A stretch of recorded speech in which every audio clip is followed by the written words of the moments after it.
حضرت لقمان سے ایک روز ان کے آقا نے کہا کہ آج ایک بکری ذبح کرو اور جو چیز اس کی سب سے زیادہ بری ہو وہ میرے پاس لاؤ۔ حضرت لقمان نے بکری ذبح کی اور اس کے دل اور زبان کو آقا کے سامنے پیش کر دی۔ دوسرے روز ان کے آقا نے پھر کہا کہ آج بھی ایک بکری ذبح کرو اور جو چیز اس کی سب سے زیادہ اچھی ہو وہ لے آؤ۔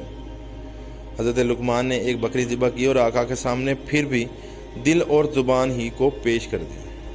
آقا نے وجہ دریافت کی تو بولے، یہ دونوں چیزیں بدترین بھی ہیں اور بہترین بھی، اگر یہ بگڑ جائیں تو ان سے زیادہ بری چیز نہیں، اور اگر یہ سنور جائیں تو ان سے زیادہ کوئی اچھی چیز نہیں ہے۔ دل اور زبان ان دونوں کو اپنے قابو میں رکھنا چاہیے، کیونکہ برائی کے منبع یہی ہیں۔ اگر یہ بگڑ گئے تو ہلاکت ہی ہلاکت ہے، اور اگر یہ سنور گئے تو برکت ہی برکت ہے۔ حضور اکرم صلی اللہ علیہ وسلم کا دل کے متعلق ارشاد ہے کہ بدن کا یہ ٹکڑا بڑی اہمیت رکھتا ہے۔